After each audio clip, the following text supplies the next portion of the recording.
If you've ever felt like you were sleepwalking through your own life while in a relationship with a narcissist, you weren't imagining it. Carl Jung discovered over 100 years ago that narcissists literally hypnotize their victims into a psychological trance. And what he found about how they do this will completely change how you see your experience. By the end of this video, you'll know exactly how to break free from this trance and rediscover who you truly are underneath all that manipulation. Maybe you're sitting there right now feeling like you just woke up from a years-long dream, looking around wondering, how did I get here? Perhaps you've caught yourself doing things, saying things, even thinking things that don't feel like you at all. Or you might be asking yourself, if I'm not who I was in that relationship, then who am I really? This isn't just your experience. Millions of people describe feeling hypnotized by narcissists, like they were living someone else's life. Conventional psychology talks about manipulation and gaslighting, but it misses the deeper mechanism that Jung uncovered. But what if I told you that Carl Jung solved this exact problem over a century ago? His approach doesn't just help you understand how the trance works. It gives you the precise roadmap to wake up and become more authentically yourself than you've ever been. In the early 1900s, Jung observed something remarkable. He noticed that certain individuals had an almost supernatural ability to put others into what he called psychological possession. They could make their victims live out the possessor's unconscious fantasies while the victim believed they were acting authentically. Today we call these individuals narcissists. But Jung's approach goes deeper than contemporary therapy because he understood that breaking free isn't just about leaving the relationship. It's about reclaiming the lost parts of yourself that got swallowed up in their psychological trance. Jung's first insight was understanding how the trance actually works. Now, I know this sounds complex, but imagine your psyche is like a house with many rooms. Some rooms you visit daily. These represent your conscious personality. But other rooms you've locked up because they contain parts of yourself you don't like or accept. Jung called these locked rooms your shadow. Here's what's fascinating. Narcissists are like master locksmiths. They can sense exactly which rooms you've locked away, pick those locks, and then move into those rooms as if they own them. I know this is getting deep already. Let me give you a moment to process this. What Jung discovered is profound, and it's going to challenge everything you thought you knew about narcissistic relationships. Are you ready for the next revelation? Let's say you locked away your adventurous side because your family called you reckless.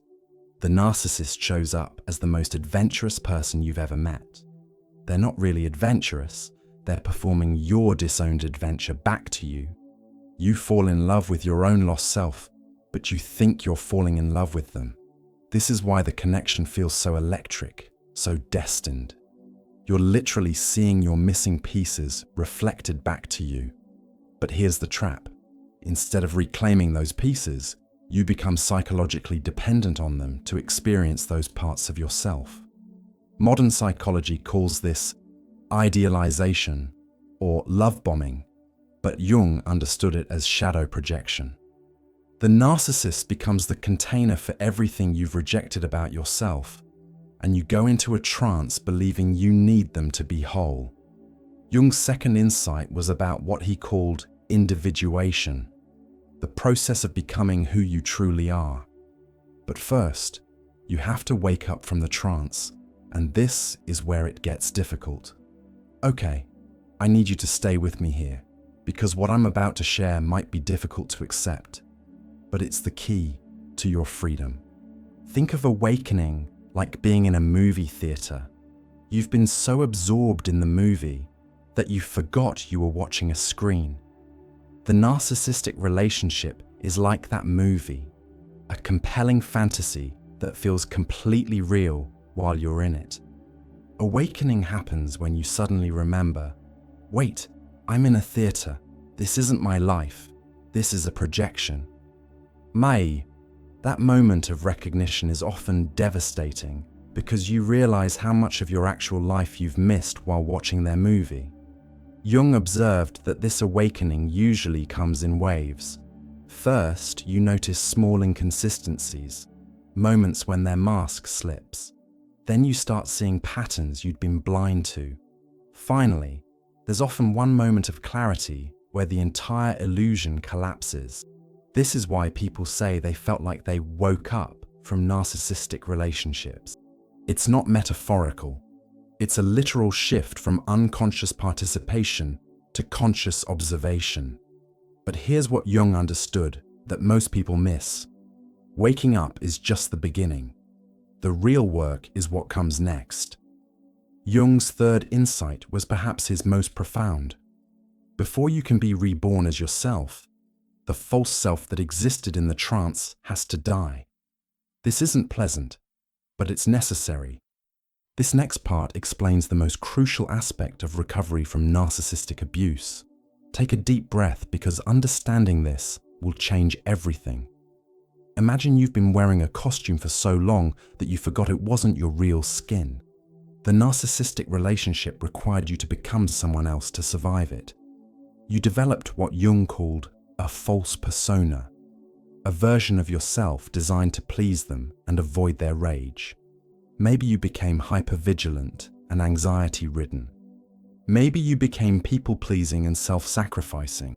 Maybe you became controlling and suspicious. This isn't who you are. This is who you had to become to survive the trance. But here's the painful part. Even after you leave, this false self doesn't just disappear. It's like phantom limb syndrome. You keep reaching for behaviors and reactions that aren't really yours. You might find yourself still people-pleasing with new partners, or still feeling that familiar anxiety in relationships. Jung understood that this false self has to be consciously released. He called this process ego death. Not the death of your true self, but the death of the identity you constructed to survive the trauma. This feels like dying because, in a way, it is. The person you were in that relationship, the anxious, hypervigilant, people-pleasing version, has to be laid to rest so your authentic self can emerge. Jung's final insight was about psychological rebirth, but this isn't about becoming someone new. It's about remembering who you've always been underneath all the conditioning and trauma responses. Now, I know this has been a lot to take in. Jung's insights can feel overwhelming at first because they're so much deeper than what we usually hear about narcissistic recovery. But this depth is exactly what's going to set you free. Are you ready to learn how? Think of your authentic self like a seed that's been buried under layers of trauma soil. The trance, the false self, the people-pleasing.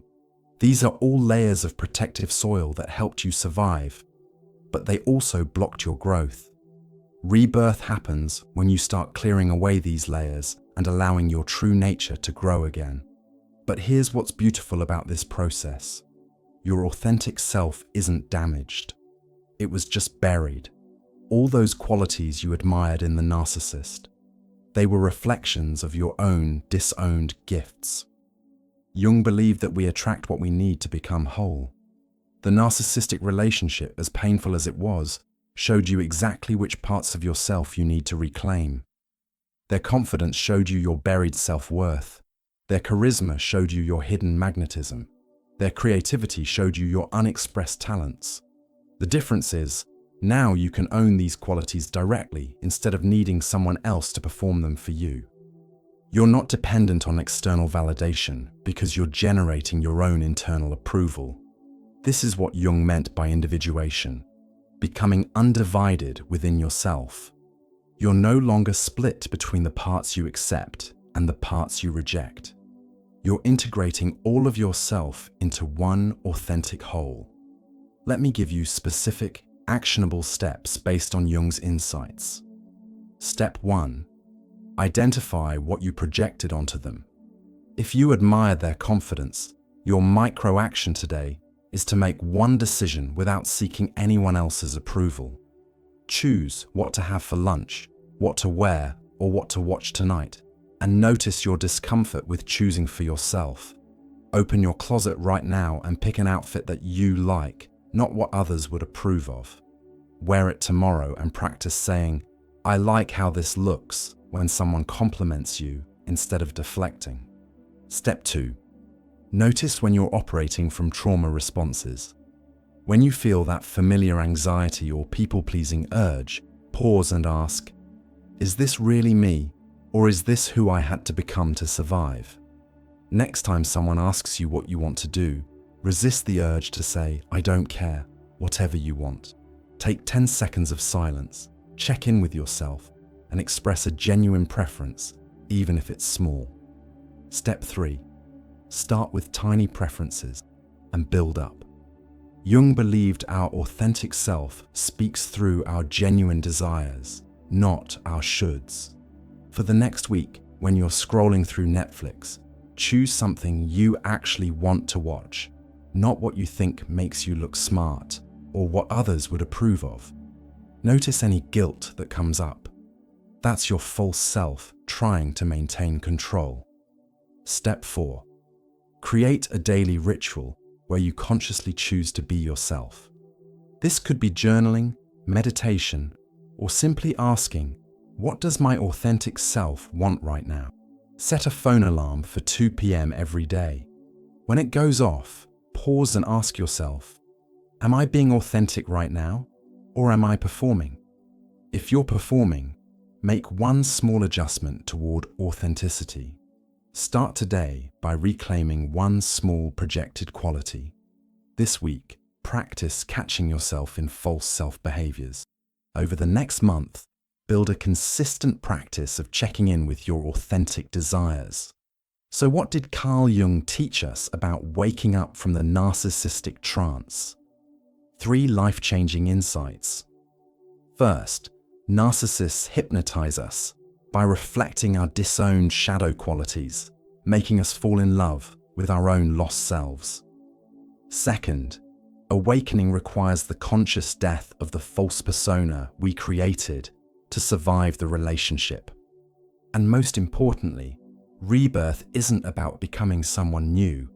It's about remembering who you've always been underneath the conditioning.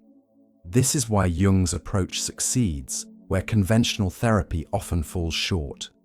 While traditional psychology focuses on healing from trauma, Jung's method focuses on using the trauma as a roadmap to wholeness. You don't just recover from the narcissistic relationship. You become more integrated and authentic than you were before it happened. When you apply Jung's insights to your recovery, you don't just leave the narcissist, you reclaim every part of yourself they reflected back to you. You move from psychological dependence to authentic independence, from fragmented identity to integrated wholeness. If Jung's insights into breaking the narcissistic trance resonated with you, subscribe and hit the notification bell to join our community of philosophical healers who understand that true recovery means becoming more yourself, not less.